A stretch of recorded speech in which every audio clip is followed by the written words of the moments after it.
Myself, Dr. Sangeeta Sharma, Associate Professor, PG Department of Chemistry, Government Ungar College, Bikaner. आज हम BSc part second paper third में phase rule पढ़ेंगे। Limitation of distribution law या वितरण नियम की सीमाएं। वितरण नियम अत्यंत उपयोगी है और इसकी सहायता से हम कई अध्ययन संपन्न कर सकते हैं, लेकिन वितरण नियम प्रत्येक तंत्र पर व प्रत्येक स्थिति में लागू नहीं होता है। इस नियम को कुछ विशेष परिस्थितियों या सीमाओं में ही लागू किया जा सकता है।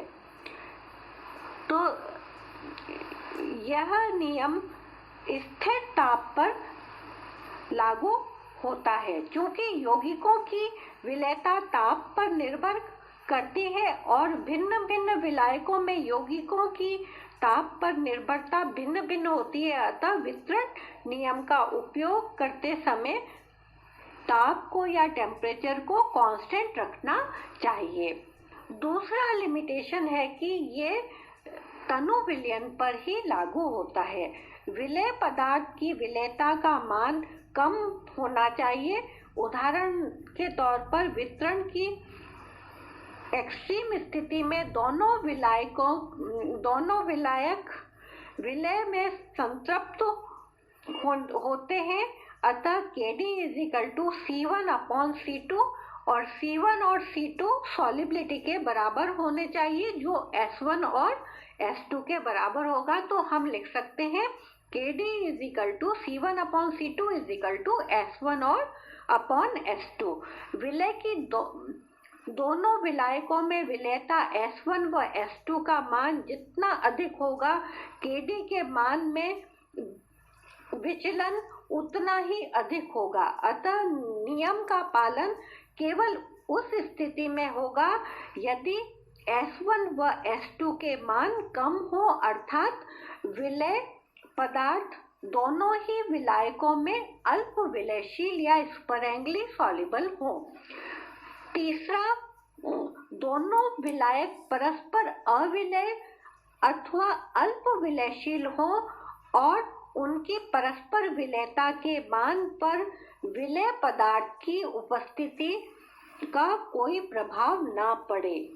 अर्थात जब हम सोल्यूट डालें तो भी दोनों विलायक आपस में अविलेय या अत्यंत अल्प विलेय हो।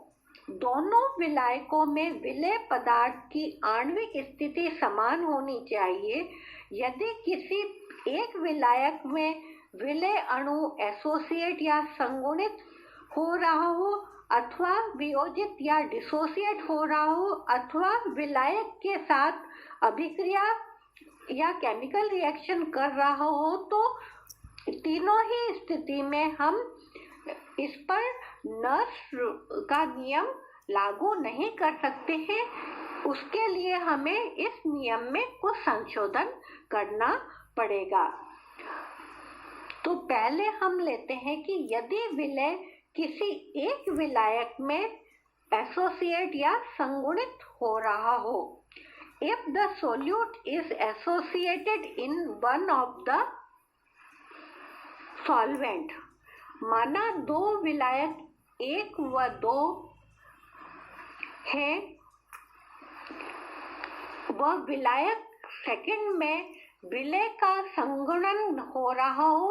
माना कि सोल्यूट का अणु सूत्र X है, विलायक 1 में माना कि उसकी सांद्रता C1 है, विलायक 2 में सामान्य अणुओं की सांद्रता का मान C3 है, वह संगुणित अणुओं XN की सांद्रता C2 है।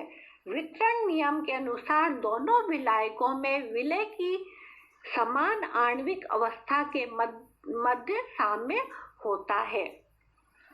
तो C1/C3 = K1। साम्य नियम के अनुसार अणुओं के संगुणन के साम्य अर्थात NX XN के लिए जहाँ पर NX की सांद्रता C3 और XN की सांद्रता C2 है, K2 is equal to C2 upon CN3 है। समीकरण 20 के दोनों ओर का nth मूल लेने पर हमें जो समीकरण प्राप्त होगा वो समीकरण 21 है, जिसमें n under root C2 upon C3 is equal to n under root K2 is equal to K3, अथवा C3 का मान समीकरण 19 में रखने पर C1 upon n under root C2 is equal to K1 upon K3 is equal to K, और जो K है वो एक अन्य स्थिरांक है, वो KD से K1 या K3 से भिन्न है। किसी एक विलायक में विलय वियोजित हो रहा हो, the solute is dissociated in one of the solvent।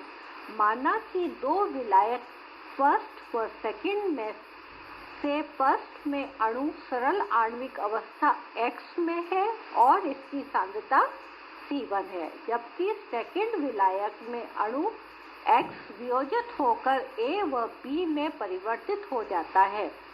माना कि वियोजन की मात्रा डिग्री ऑफ डिसोसिएशन अल्फा है और सोल्यूट की कुल सांद्रता C2 है। विलायक सेकंड में X के वियोजन एवं विभिन्न आणविक अवस्थाओं को हम निम्न समीकरण द्वारा प्रदर्शित कर सकते हैं। X is dissociated into A plus B। X की सांद्रता C2 1 माइनस अल्फा है, क्योंकि इसमें से अल्फा वियोजित हो रहा है, और A की सांद्रता C2 अल्फा है और B की सांद्रता भी C2 अल्फा है, क्योंकि A अल्फा अणु X के डिसोसिएट होकर अल्फा अणु A के और अल्फा अणु B के बनते हैं। अर्थात सेकंड विलायक में अवियोजित अणुओं की सांद्रता C2 1 माइनस अल्फा है। अतः वितरण के नियमानुसार C1 upon C2 1 minus alpha is equal to constant KD। यदि वियोजन की प्रक्रिया विलायक एक में हो रही हो तो हम इसको C1 1 minus alpha upon C2 is equal to constant या KD के रूप में प्रदर्शित करते हैं।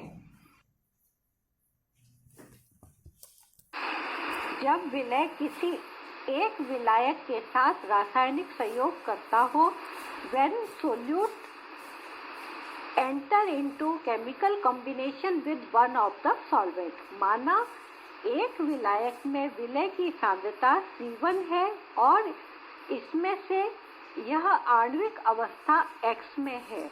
विलायक सेकंड में माना कि यह विलायक के N अणुओं के साथ संयोग करता है और इसकी कुल सांद्रता C2 है। माना कि इसके अल्फा अणु रासायनिक संयोग में भाग लेते हैं।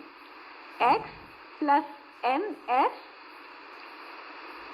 gives rise to XNS। यहाँ पर X की सांद्रता C2 1 माइनस अल्फा है और जो केमिकल रिएक्शन का प्रोडक्ट है उसकी सांद्रता C2 अल्फा है।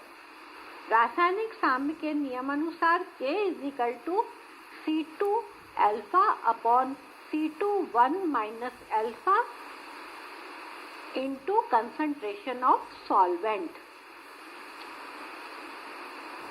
क्योंकि विलायक की सांद्रता अत्यंत उच्च है, अतः इसकी सांद्रता में परिवर्तन नगण्य है और इसे हम स्थिरांक मान सकते हैं। तो हम इसे C2 alpha upon C2 1 minus alpha is equal to constant से डिनोट करते हैं। वितरण के नियमानुसार दोनों विलायकों में विलय यौगिक की समान आणविक अवस्था के मध्य साम्य रहता है। अतः उस साम्य के लिए जो X है वो NS और जो सॉल्वेंट के साथ रिएक्शन करके XNS कॉम्प्लेक्स क्या यौगिक बनाता है। C1/C2 1 - अल्फा = स्थिरांक। इस समीकरण में समीकरण 26 का अगर भाग देते हैं तो C1/C2 अल्फा = स्थिरांक प्राप्त होता है। स्थिर ताप पर उसी विलायक के साथ संयोग करने वाले विलेय अणुओं का अंश अल्फा स्थिर होगा। अतः हम इस समीकरण को C1/C2 कांस्टेंट के रूप में भी लिख सकते हैं। इस समीकरण का स्वरूप वितरण नियम के मूल समीकरण जैसा है। अतः किसी एक विलायक के साथ विलय के संयोग करने से वितरण नियम के मूल समीकरण में कोई परिवर्तन नहीं आता है। हाँ, उसके जो स्थिरांक का जो न्यूमेरिकल वैल्यू है वो परिवर्तित हो जाता है। Application of nurse distribution law या नर्स वितरण नियम के अनुप्रयोग। नर्स वितरण नियम के कई सैद्धांतिक एवं प्रायोगिक उपयोग हैं जिनको हम डिटेल में पढ़ेंगे। पहला उपयोग है किसी विलायक में किसी विलेय के संगुणन अथवा वियोजन का अध्ययन। स्टडी ऑफ एसोसिएशन और dissociation of solute in a solvent. हमने ऊपर जैसा पढ़ा है कि यदि विलायक का विलेय में वियोजन अथवा संगुणन हो रहा हो तो वितरण गुणांक की समीकरण का स्वरूप बदल जाएगा। अतः यदि विलेय किसी एक विलायक में संयुग्मित हो रहा हो तो वितरण गुणांक का समीकरण C1/n√C2 = Kd होगा। यहाँ पर C1 फर्स्ट विलायक में विलेय की सांद्रता है जब वह सरल आणविक अवस्था में है और C2 उसकी सेकंड विलायक में सांद्रता है जिसमें वह संयुग्मन अवस्था में रहता है। N उस सरल अणुओं की संख्या है जो संयुक्त होकर संयुग्मित अणु बना रहे हों। इसी प्रकार यदि विलेय किसी एक विलायक में वियोजित हो रहा हो तो वितरण गुणांक का समीकरण C1/C2 1 - अल्फा = Kd हो जाएगा। यहाँ पर C1 व C2 विलेय की सांद्रता विलायक 1 और विलायक 2 में है और अल्फा विलायक 2 में विलेय का वियोजन की मात्रा है। और यदि विलेय दोनों विलायकों में किसी में भी वियोजित हो रहा हो ना ही संयुग्मित हो रहा हो तो वह तंत्र सामान्य वितरण के नियम का पालन करता है। अर्थात उस स्थिति में C1/C2 = Kd के बराबर होगा। यहाँ पर C1 व C2 क्रमशः विलायक 1 और सेकंड में विलेय की सांद्रता है। दूसरा है डिटर्मिनेशन ऑफ सॉल्युबिलिटी, विलेयता का निर्धारण करना। साम्यावस्था में दोनों विलायक संतृप्त अवस्था में रहते हैं। अतः उस स्थिति में जो वितरण गुणांक के नियमानुसार C1/C2 = S1/S2 Kd होगा। यहाँ पर S1 व S2 दोनों विलायकों में विलेय पदार्थ की विलेयता है। इस प्रकार हम वितरण गुणांक की सहायता से यौगिक की विलेयता का निर्धारण कर सकते हैं। तीसरा है